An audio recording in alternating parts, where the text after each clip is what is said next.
네. 하나님의 말씀을 보시도록 하겠습니다. 로마서 8장 1절에서부터 3절의 말씀을 크게 한번 읽도록 하겠습니다. 함께 다 읽겠습니다. 시작. 그러므로 이제 그리스도 예수 안에 있는 자에게는 결코 정죄함이 없나니 이는 그리스도 예수 안에 있는 생명의 성령의 법과 죄와 사망의 법에서 너를 해방하였습니다. 율법이 육신으로 말미암아 연약할 수 없는 그것을 하나님은 아시나니 곧 죄로 말미암아 자기 아들을 죄 있는 육신의 모양으로 보내어 육신의 죄를 정하사. 예, 기도하겠습니다. 우리를 죄와 사망의 법으로부터 해방하시고 육신의 질고로부터 해방케 하시고 성령 안에 새로운 창조물로 회복시켜준 은혜 아래 하나님의 말씀에 그 놀라운 사랑이 우리에게 심어들기 원하오니 주의 성령으로 우리의 영혼을 복되게 하사 영광 가운데 세워 주었길 원합니다. 말씀이 들려지게 하시고 깨달아지게 하시고 알아지는 은혜가 나타나기를 원하며 예수님의 이름으로 기도하옵나이다. 하나님의 나라는 누구다? 하나님의 나라는 누구다? 예수 그리스도시다. 하나님이 통치하시고 다스리시는 나라가 바로 하나님의 나라인데 하나님의 나라는 예수 그리스도시다 라고 이야기를 하고 있습니다. 그럼 예수 그리스도가 오셔서 친히 얘기했습니다. 하나님이 나라는 어디에 있을까? 그래서 우리가 이미 예수님 안에 들어왔기 때문에 하나님 나라 안에 들어온 것입니다. 그러나 실질적으로 하나님의 나라는 우리 마음 가운데 먼저 이루어지길 원하고 있다는 사실을 우리가 잘 알아야 될 것 같습니다. 성경에 보면 성도들을 부르신 이유가 있습니다. 성도들을 부르신 이유, 그게 뭘까요? 우리를 왜 불러줬을까요? 하나님 뜻대로 살기 위한, 하나님이 우리를 불러주신 이유를 모르면 내가 왜 예수를 믿어야 되고 어디로 가야 되고 어떻게 살아야 되는지에 대한 이걸 모른다는 거예요. 근데 사람들이 이거를 알고 예수를 믿는 사람들은 얼마나 될까요? 내가 어디로 가야 되고 어떻게 살아야 되고 어디에까지 가야 되냐, 이거를 딱 가지고 있는, 정한 마음을 가지고 있는 사람들은 이게 달라요. 이게 있는 사람들은 자기가 분명한 소명의식이 있어요. 근데 이게 없는 사람들은 예수 믿고 죽으면 천국 간다라는 그 막연한 관계로만 빠져 있어요. 그러나 하나님의 나라가 이 땅에서 우리 안에 실현되기 위한 분명한 목적은 우리가 어디로 가야 되고 어디에서만이 그것을 실질적으로 이룰 수 있느냐라는 사실을 분명히 알면, 이걸 알면 분명히 그 사람들은 아브라함의 부르심처럼, 이스라엘 백성들의 부르심처럼, 하나님의 신앙의 백성들을 불러주신 것처럼 이렇게 얘기할 수가 있습니다. 좌로나 우로나 치우치지 아니하고 내가 내게 지시한 곳으로 가라라고 했던 이 부르심은 누구의 부르심이죠? 아브라함의 부르심. 그리고 모세에게 애굽에서 이집트의 이스라엘 백성들을 불러낼 때 이 족속들을 데리고 떠나라고 했을 때 하나님께서는 모세에게 내가 내게 지시한 땅으로 가라라고 방향성을 제시했던 것처럼 그 두 사람의 구약의 모델을 보면서 우리가 생각해야 될 게 뭐냐면, 우리는 어디로 가야 될 거냐? 그냥 예수 믿고 천국 가면 되겠느냐? 이거는 아닌 것 같아요. 그렇죠? 예수 믿고 천국만 생각하면 우리가 이 땅에서 살아야 되는 이유를 놓쳐버리고 살다 보면 어쩌면 예수를 잘 믿고 살았다라고 말할 수도 없을 수 있을 것 같아요. 그래서 여러분들이 오늘 우리의 소명이 뭐냐? 우리를 불러주신 소명이 뭐냐? 1번, 잘 먹고 잘 살고 복되게 하기 위해서. 2번, 예수님의 영광이 나타나기 위해서. 3번, 예수 그리스도의 뜻이 우리에게 이루어지길 원해서.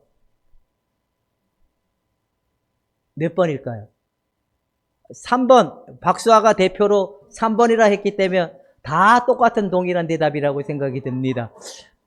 그래, 우리가 잘 먹고 잘 살기 위해서 목적이 그게 아니란 말이에요.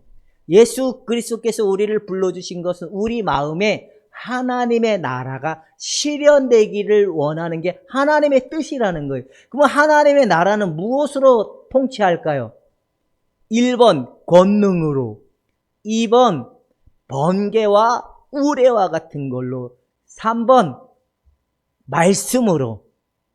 예, 말씀으로 통치하시고 다스리시는 것이 하나님의 나라의 핵심적 키워드예요. 그렇다면 말씀이 하나님의 통치적 방법이라면 우리 안에 말씀이 실체화되는 거잖아요. 그렇죠? 말씀은 누구예요?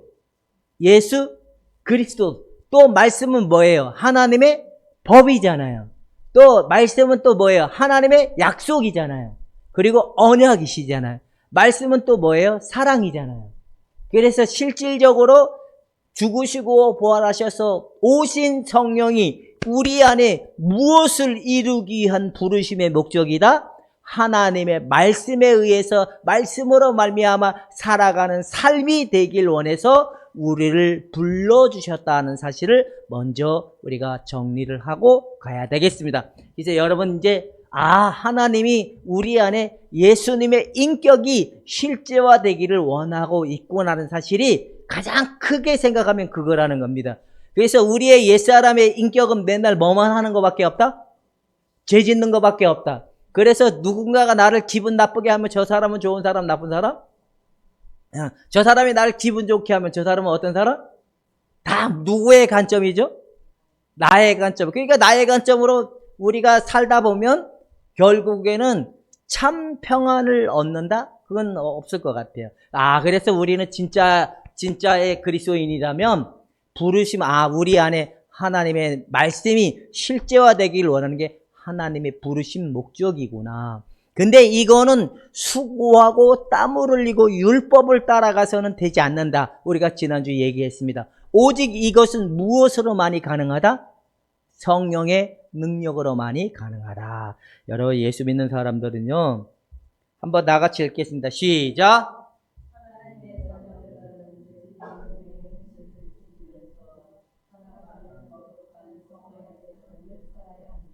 거룩한 성화의 삶을 살아야 된다라고 저렇게만 딱 잘라 얘기하면 또 우리가 살아야 될 것 같죠. 우리가 이렇게 살라고 하면 실패를 한다고 지난주에 얘기했죠. 그래서 이렇게 되는 게 아니라 우리는 몸의 행실을 죽이고 죄를 쫓아가고 세상을 쫓아가고 마귀를 쫓아가는 삶의 행실이 멈춰지고 성령에 이끌려가는 삶으로 살아가면 결국에 그들에게 나타나는 게 뭐냐? 바로 성화의 삶, 거룩한 삶, 거룩한 은혜, 이것이 나타난다라고 얘기를 하는 겁니다. 그렇다면 우리 안에 아직도 남아있는 옛사람의 속성이 날마다 십자가에 넘겨지는 게 은혜다, 그냥 놔두는 게 은혜다? 근데 우리 옛사람이 빼앗기는 기분을 여러분 상상해 보셨어요? 여러분, 우리 옛사람을 막 빼앗긴다 그러면 자기 정체성이 다 무너질 것 같다라는 그런 두려움 경험 안 해보셨어요? 왜 자기 지주가 무너지는데 두려움을 얘기하지 아니할 사람이 어디 있겠습니까? 반드시. 그래서 어서 오십시오. 주님이 된다, 안 된다? 안 된다라고 볼 수 있습니다. 사랑하는 여러분, 성화는 우리의 힘이 아니라 성령의 능력으로 많이 성화될 수 있다라고 얘기하고 있는 겁니다. 많은 그리스도인들이 사랑의 원리에 근거한 삶을 살고자 애쓴다는 거예요. 이게 무슨 말일까요? 주님이 날 위하여 죽으셨어. 그래서 이제 주님이 피 한 방울 남기지 아니하고 감정을 호소하죠. 주님이 날 위하여 채찍에 맞으시고 얼마나 아프셨을까, 얼마나 고통스러웠을까. 그걸 느끼면 이 감정이 풍부한 사람들은 눈물이 날까요, 안 날까요? 근데 자기 거 빼앗길 때는 어서 오십시오 할까요? 뿔따구가 날까요? 그래서 뿔따구가 나는 거예요. 근데 여기에 많은 사람들이 근거를 하고 살아요. 주님이 날 위하여 피 한 방울 남김없이 주고, 이건 당연한 거죠. 근데 감정을 가지고 출발하다 보니까 이제 그리스도께서 나를 사랑하셔서, 그래서 나는 마땅히 해야 해. 누구를 위해서? 그분을 위해서. 그분을 사랑하고 그분께 나를 드려야 된다라는 이 포인트로 가는 일들이 많다는 거예요. 여러분들도 지난날 저렇게 해본 결과가 성공이다, 실패다? 그래서 실패케 하신 은혜님을 감사할 줄 알아야 돼요. 안 된다는 거예요. 네 힘과 수고로는 안 된다는 걸 깨닫게 하기 위해서 하나님은 우리의 노력과 수고를 멈추게 하는 은혜를 주신다는데, 많은 사람들은 나를 드려야 된다. 근데 나를 드려야 된다라는 거는 외적인 걸까요? 내 마음을 다 드려야 될까요? 근데 마음 드리는 게 쉬울까요? 외적으로 헌신하는 게 더 쉬울까요? 내가 보기엔 둘 다 힘들어. 근데 많은 사람들은 외적인 걸로 기도와 헌신으로 마음을 드릴 수 있다라고 생각하는. 근데 이게 정상적인 거예요, 비정상적인 거예요? 마음은 누가 원하는 것을 계속 따라가게 되어 있죠? 내가 원하는 것을 따라가요. 근데 내 외향적인 걸로 아무리 주님을 사랑하고 주님을 위하여 헌신이라고 해도 내 마음이 주님의 나라가 실현되는 쪽으로 가지 아니하면 결국에는 실패케 하는 은혜가 있다라는 겁니다. 여러분들은 마음을 다 드리는 일이 하나님 부르신 목적이라는 사실을 먼저 확실하게 믿을 수 있기를 주님의 이름으로 축원해 드립니다. 하나님이 여러분들에게 잘 되게 하면 기분이 좋을까요, 안 좋을까요? 그 기분은 영원한 걸까요, 잠깐일까요? 봐봐요. 잘 되게 했어요. 그 순간에는 내가 기쁘니까 평안을 얻은 것 같아요. 그러면 그 다음에 문제가 안 올까요? 그 또 다시 문제가 올 때 우리의 마음은 또 어떨까요? 평안할까요? 기쁠까요? 난리 버거질까요? 그래서 우리의 마음이 온전한 헌신으로 이르기까지 일어나는 일이 뭐냐? 그래서 아브라함은 쉽게 갔어요? 그 고난을 많이 겪으면서 갔어요. 얼마나 두렵고 무서웠으면 지 마누라까지 팔아먹은 게 누구예요? 아브라함이에요. 그 이스라엘 백성들은 강약길을 걸어 나올 때 편히 갔어요? 아니죠. 이게 우리 마음을 정화하는 일은 결단코 쉬운 것만은 아니다. 근데 이거는 우리의 수고와 노력에 달려있지 않고 하나님의 성령의 능력으로 달려있다. 많은 사람들은 이 사랑이라는, 자신이 관점으로 생각하는 사랑이라는 이 관점에 빠져가지고 그냥 나를 드리고 외적인 헌신만 하면 다 된다고 생각하는 그런 오류를 범하는 일들이 있다는 겁니다. 이것은 최선의 생각도 아니고 또한 무슨 생각도 아니라고요? 영적인 생각도 아니다. 왜 그럴까요? 주의 일은 누구를 구하는 거예요? 주의 일은 예수 그리스도를 알아가는 게 주의 일이잖아요. 근데 교회의 일은, 여러분, 교회의 일은 그렇게 보면 이게 최선의 생각도 아니고 영적인 생각도 아닌 거예요. 왜 그럴까? 그것이 우리의 영혼을 하나님의 진리를 만나볼 만한 은혜의 토대가 될 수 없는 거기 때문에 여러분들은 예수 그리스도의 그 토대만이 반드시 일어날 수 있기를 주님의 이름으로 부탁해 드립니다. 영적인 생각도 아니고 최선의 생각도 아니다라는 의미는, 제가 그 친구 목사가 어제 왔잖아요. 어제 왔는데 혼자 오면은 괜찮은데 자기 성도 3명을 데리고 왔어요. 성도 3분을 데리고 왔더라고. 나는 그분 그 3분 중에 2분을 2번이나 뵙는 거거든. 속으로 그랬고, 저 사람들은 가정이 없나? 애가 없을까? 어떻게 금요일 날마다 여기 와서 이렇게 자고 이렇게 토요일 날 갈까? 제 생각엔 그러잖아요. 왜냐면 가정이 있을 거라는 그 나이대니까. 아가씨면 모를까. 그래서 속으로 저 사람들은 가정이 없을까? 이렇게 연 2주 동안 남편이 저렇게 가게 하는 게 맞을까? 속으로 그래 생각을 했거든요. 그래서 내가 생각에 저것들 다 수상한 사람들이야. 진짜 헌신을 하는 걸까? 그냥 일방적 헌신을 하는 거. 수상해 이제 생각이 들었던 거예요. 그래서 어제 물어봤어요. 물어보려고 한 게 아니라 어떻게 하다 보니까 그 가정 얘기가 나왔는데 두 사람 이게 자매인데 노처녀였던 거예요. 뭐 50대인데. 그래서 노처녀 하니까 저는 우리 삼촌 아들이 제일 먼저 생각이 났잖아요. 그래서 은근히 했더니만 씨알도 안 느낄 것 같아서 아니다. 네 짝이 아닌가 보다 그러고 말았거든요. 그러니까 내가 그랬거든요. 자꾸 그 목사가 이제 옆에 타면서 뭐 헌신 어쩌고 저쩌고 하길래 미친 소리 하지 말라고 내가 딱 그랬거든요. 가정을 회복시키는 게 하나님의 뜻이 교회 가서 그렇게 살아라 그러는 그거는 아니다. 그건 최선의 방법이 아니다. 제가 그랬거든요. 이거 아닌 건 아니다라고 얘기할 수 있는 용기는 어디서부터 나올 거야? 뭐 막말로 네가 날 싫어해도 그만이고 내가 널 좋아해도 그만인데 뭐 어떡하겠어. 이게 어쨌든 간에 우리는 최선의 생각이 아니다라는 결론을 내야 된다라는 겁니다. 성도가 성화에 실패를 하는 원인이 뭘까요? 1번 방법을 몰라서, 2번 헌신이 부족해서, 3번 누가 가르쳐주지 못해서. 다 그 말이 그 말인 것 같죠? 결론은 몰라서. 방법을 모르는 것도 몰라서. 그죠? 그 다음에 또 누군가가 그 얘기를 해주는 사람이 없어. 그것도 또 모르는 말인 거야. 이게 성도가 실패하는 이유를 몰라서 그런다는 거야. 그래서 우리 앞에 뭐라고 써졌죠? 영성의 길, 기도의 길, 사랑의 길이라고 써졌죠. 근데 이 길도 누군가가 제시해주고 가르쳐주지 않으면 못 간대요. 그리고 너무 빈약하고 너무 의지가 결여돼가지고 빈약한 사람들 있잖아요. 우리 속에 있는 몰랐던 나가 나올 때 죽을 것 같아요? 안 죽을 것 같아요? 그러면 어떻게 할 것 같아요? 그런 현상들이 있기 때문에 이런 또 빈약한 사람들이 또 못 갈 수도 있대. 또한 못 가는 사람들은 지도자가 없어서 또 못 간대요. 이게 바로 그런 거라는 거예요. 바로 이 성화에 실패하는 거는 몰라서지만 지도자가 없어서 그 다음에 그들의 하나님의 말씀을 이해하고 알아가는 이 분명한 그 어떤 목적적 헌신적 토대의 이 사실을 모르기 때문에 실패하는데, 실패할 때 보면 이분들은 주관적인 자기 영적인 체험을 따라가기 때문에 실패한다는 거예요. 이게 누구 기준인 거예요?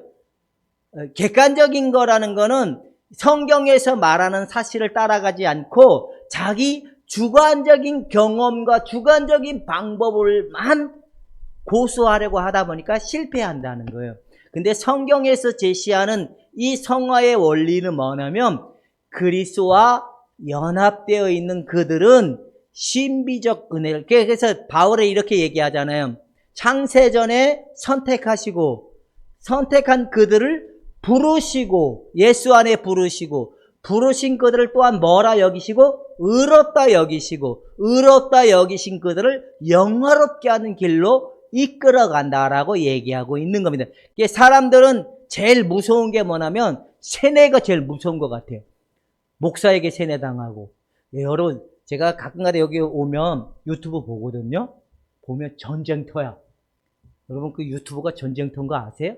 각가지의 사상, 각가지 먹고 하여튼 보이잖아요. 서로 딜에다 까고 서로 막 그게 되게 많이. 그들은 누구 말이 결국에 맞다고 생각하기 때문에 그럴까요? 지 말이 맞다라고 생각하기 때문에 그렇게. 결국에는 가만히 보면 사랑은 그렇게까지 할 필요가 없잖아요. 사랑은 반드시 회복이 되고 변화가 되고 성장이 되는 것이 사랑이거든요. 사랑은 변화가 되고 성장이 되고 새로워져가는 은혜가 나타나는 게 사랑이거든요. 그것이 바로 이것이 없는 근거를 가지고 지식만 가지고 하려고 할 때는 결국엔 실패하게 된다라고 얘기하는 겁니다. 여러분, 객관적 진리의 말씀이 누구예요? 예수 그리스도. 그렇다면 이걸 알아야 돼요. 유튜브든 어떤 유능하신 목사님이든 방법론을 잘 설명하는 분이든 어떤 체험을 잘 말하는 분이든 여러분들이 분별할 기준이 뭐예요?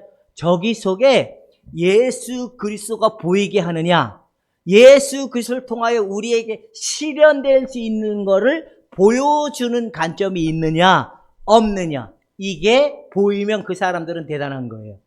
이해가 되죠? 근데 여러분들 그게 보이십니까? 까만 거 글씨고 또 말 잘한다. 내용 좋다. 뭐 이렇게 빠지지는 않을까요?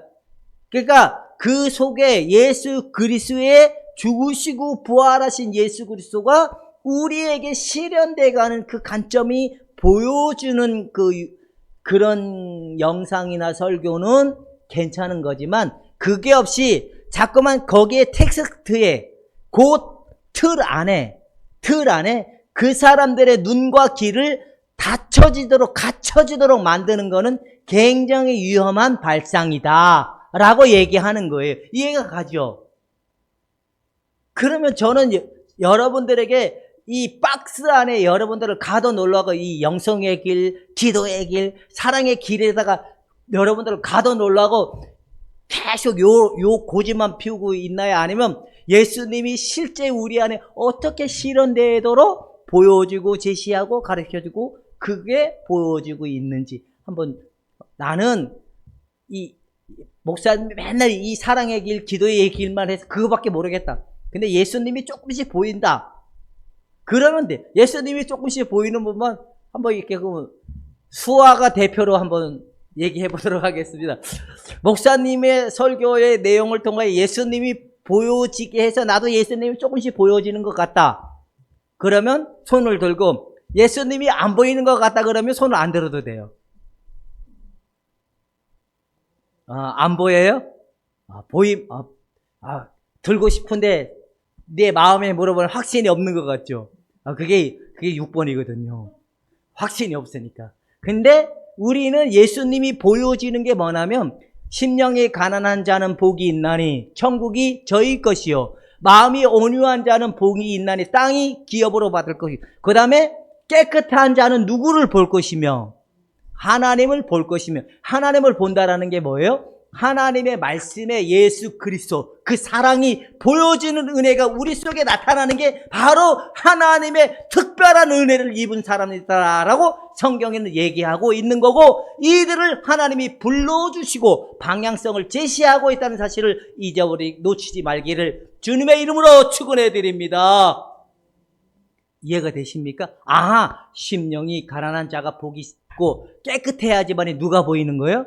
그래서 우리 안에 결국에는 예수 그리스도가 자꾸 보여지고 우리 마음속에 확실하게 무엇이 보여질 때까지 진리의 말씀이시고 사랑이신 예수 그리스도가 보여지는 그 시간대까지 하나님이 이끌어간다라는 사실. 무엇을 통하여? 성령의 성화의 관점으로 우리를 계속 이끌어간다. 옛사람을 들춰내시고 또 십자가에 못 박게 하고 몰랐던 나를 또 보게 하고 내 마음속에 숨겨져 있던 세상적이고 마귀적이고 정욕적인 이 죄를 또 제거해 주시고 내 육신의 힘을 지탱한 또 이것도 내려놓게 하시고 날마다 새로워지는 은혜를 따라가도록 하나님의 성령께서 우리를 부추겨 주시고 격려해 주시고 지지해 주신다. 할렐루야. 이 격려해 주시고 지지해 주시고 이끌어 주신다라는 말이 한마디로 말하면 오늘 우리가 읽었던 로마서 8장 1절 예수 그리스도 안에 있는 자는 결코 뭐가 없다고요? 정죄함이 없나니 죄와 사망의 법에서 우리를 해방하였도다. 우리가 누구 안에 있기 때문에? 예수 그리스도 안에 있기 때문에. 그래서 우리 안에 오신 성령이 너 그러다가 다리 부러져 죽을 거야 이러시는 하나님이 아니라 괜찮아. 성순아 힘들었지. 조금만 가면 돼. 내가 그 진리를 너에게 알게 할게. 힘내. 옆 사람한테 아니면 자기 혼자 있는 사람한테 힘내. 조금만 가면 돼. 시작. 포기하고 싶을 때가 올까요? 안 올까요?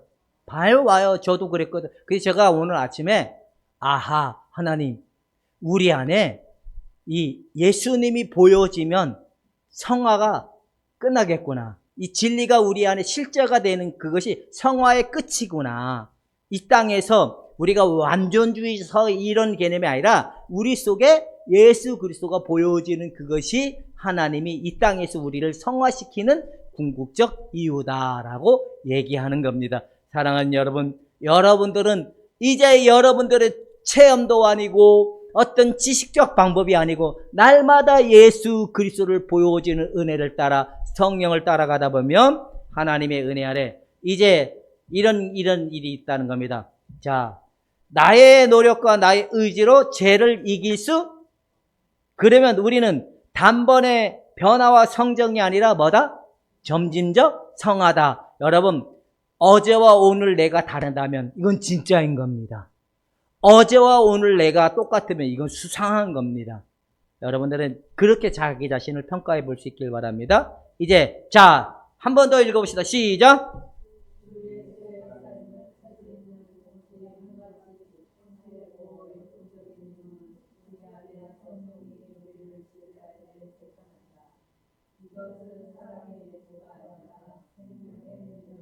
이게 생명의 능력이라는 거예요. 아, 이 능력이 우리에게 있구나. 그래서 우리가 죄를 이기고 세상을 이기고 마귀를 이기고 죽음을 이기고 그리고 강하고 담대한 거구나. 아, 그래서 강하고 담대하라. 내가 너희와 항상 함께 하리라. 너희는 두려워하지 말라. 아무것도 염려하지 말고 오죽 모든 일에 기도 간구로 너희의 구할 것을 아뢰라. 모든 평강의 그리스도께서 너희의 생각과 마음을 지켜주시리라. 잠깐 흔들린다 할지라도 여러분들의 기도는 응답으로 온 줄로 믿을 수 있기를 주님의 이름으로 축원해 드립니다. 옛날에는 길을 가다가 누군가가 나를 위해서 불쌍해서 그랬는지 자기에게 은사가 있어서 그랬는지 모르겠지만 병을 고쳐주겠다고 막 기도해 주겠다고 한 사람들이 나타나면 거절도 못하고 됐다고 했는데도 자꾸 달라붙어가지고 그렇게 애매할 때가 있었는데 속으로 저는 그랬거든요. 왜 내 것을 빼앗아 갈라 그럴까? 이 고난은 내게 유익이라 그랬는데 왜 빼앗아 갈라 그럴까? 속으로 그랬거든요. 사탄아 물러가라고. 또 어느 날 우체국에 막 가는데 또 여자 목사님인 거예요. 자기 옛날에 머리 터져가지고 이렇게 기도해 주니까 정상적으로 돌아와서 잘 살고 있대요. 그래서 내가 속으로 그랬거든요. 사탄아 물러가라. 왜 이 영광을 빼앗으려 그러냐? 여러분, 우리가 이 하나님의 사랑에 대한 열망은 죽음과 같은 각오와 결단에 있는 열망인 거예요. 했다 말았다 이게 아니라 영원히 식어지지 아니하는 열망이다. 할렐루야. 이것이 실체화될 수 있는 그날까지 달려가는 여러분이 되기를 주님의 이름으로 축원해 드립니다. 그러니까 봐봐요. 감정적으로 일시적인 헌신은 어떠면 할 수 있을 것 같아요. 근데 우리 속에 있는 이 생명의 능력은 계속 예수 그리스도에게로 계속 하나님의 나라, 하나님의 그 사랑이 우리에게 실현돼 가게 한 줄로 얘기하고 있다는 겁니다. 자, 한 번 더 읽고 우리가 시작.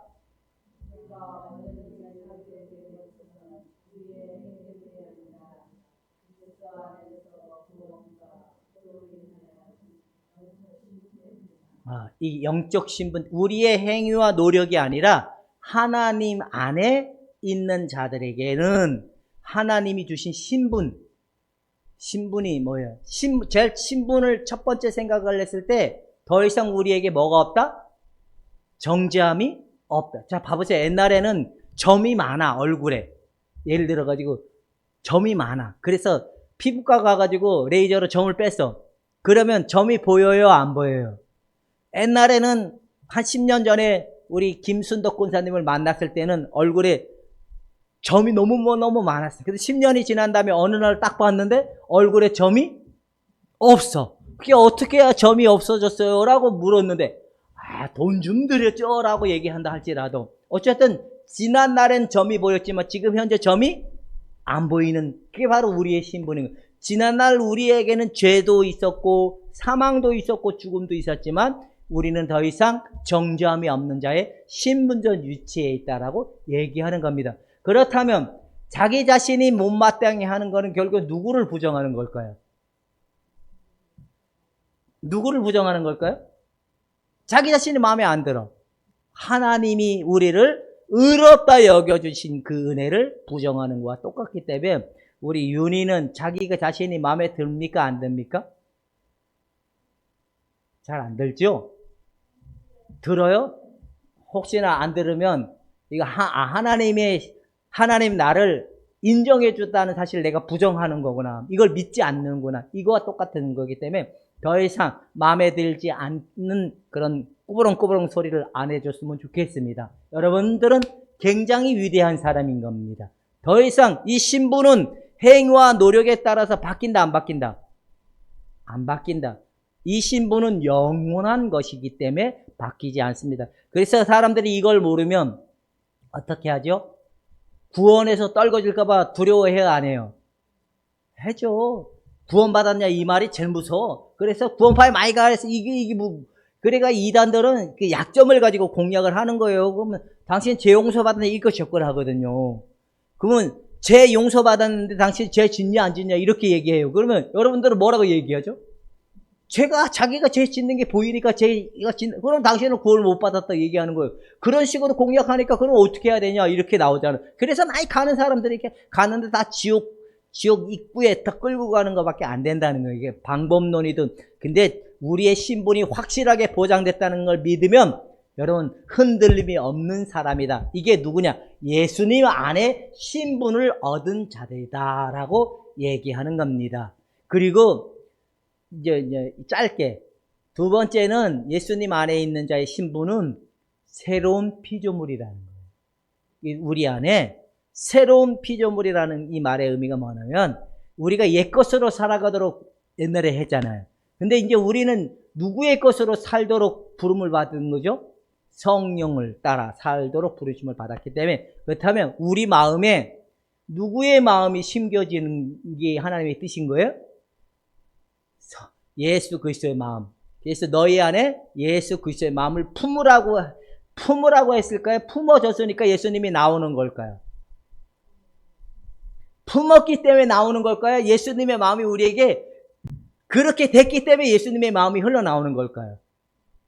근데 여러분들 옛날에 품으려고 그러면 내가 품으려고 했죠? 그러면 뒤돌아오는 결과가 뭐예요? 그래, 우리 안에 예수님의 마음이, 말씀이, 인격이, 예수님의 생명적 인격이 우리의 마음에 바뀌어지는 것이 구원이고, 실제화되어가는 게 뭐냐? 성화이고, 그것이 나타나도록 하는 게 뭐냐? 영광이다. 이 이야기를 하는 겁니다. 사랑하는 여러분, 예수님의 영광이 나타나는 삶이 될 수 있기를 주님의 이름으로 축원해 드립니다. 근데 우리는 너무 빨리 예수님을 나타내려고 한 방에 한 능력을 가지고 자꾸만 나타내려고 하는 게 있어요, 없어요? 그게 아니라 점진적으로 계속적으로 이 열망을 식어지지 않기 때문에 계속적으로 나타날 수밖에 없다라고 얘기하는 겁니다. 제가 아까 왜 길을 가다가 난로에 기도해 주는 사람을 보면 이 이야기를 하려다 제가 순간 잊어버린 거예요. 어제 이제 친구 목사가 밥도 사주고 저 깎아도 사가지고 와서 이제 좀 떠들다 가긴 했는데, 그 목사가 저를 보기에 하나님의 능력이 있는데 이게 관점이 다른 거예요. 그 목사는 하나님의 능력은 큰데 또 자기는 그런 경험도 많이 했고 치유도 일어나고 변화도 일어나고 이제 그걸 봤으니까. 그래서 이제 밥을 먹고 왔는데 갑작스레 앉아버려요. 그래서 저 목사가 날 위하여 기도해 주려는가 보다. 그러면 옛날 같으면 내 승질머리대로 했으면 됐다고 이럴 수 있겠죠. 근데 그의 마음이 좀 순수해 보여서 그래 내가 몸을 맡겼어요. 그래서 혹시나 그냥 제 판단이나 정죄는 아닌데 그가 기도해 줘서 나면 그거 대박인 거죠. 안 나면 안 나는 대로 하면 되죠. 기도해서 그게 감사하다. 이제 그 성도들 3명 왔다 그랬잖아요. 목사님하고 대화를 하다 보니 성도들의 수준이 보이더라고요. 목사가 제대로 양육을 잘하고 있구나. 그래도 괜찮은 성도들이구나. 그래서 목사님 진짜 목사인 것 같아. 보니까 괜찮은 목사인 것 같아. 성도들 보고 내가 괜찮은 목사 밑에서 잘 훈련받은 성도들이기 때문에 내가 특권을 준다 그랬어요. 뭐라고? 와서 빨리 날 위하여 기도하라고. 그래서 그분들이 3명이 난 잠깐 기도하는 줄 알았거든요. 저 기도가 길면 속에서 막 연료들이 나오잖아요. 앉아가지고 3명이 돌아가면서 한마디씩 하는 기도가 너무 긴 거예요. 그래서 일단 땀은 막 뒤에서 삐리삐리 나죠. 그러다 이제 제가 그랬거든. 나는 기도 길게 하는 사람 보면 욕이 확 나온다고 사전에 밥 먹기 전에 얘기했거든요. 그분들도 자기들도 기도해 주고 저 입으로 욕이 나오면 어떻게 하나. 왜 중간에 오다 자기 목사님한테도 지랄하지 말라고 내가 막 하는 걸 봤거든요. 그러니까 기도하면서 이제 자기들 눈 뜨고 다 기도해 준다 뭐라 이제 기도가 너무 길지요. 또 욕 나올까 봐 자기들도 긴장을 한 거야. 그래 이제 저도 그냥 감사한 마음으로 그냥 나는 이것을 통하여 하나님의 뜻이 내게 이루어지는 것이 목적이고 이유이지 이것이 낳는 게 나의 목적이 아니게 관점이 다르기 때문에 좀 그럴 수 있지만 어쨌든 그런 관점으로 이렇게 봤습니다. 사랑하는 여러분, 이제 여러분들은 예수님의 생명이 나타나기 위하여 부르심을 받았다는 사실을 놓치지 않기를 주님의 이름으로 축원해 드립니다. 그게 사랑이라는 겁니다. 그게 사랑이 나타나는 삶, 말씀이 실제화되어가는 삶이 이루어지기를 주님의 이름으로 축원해 드립니다. 이제 이렇게도 부르심의 목적을 알게 했는데 이제 도망간다. 이거 잘 된다 안 된다?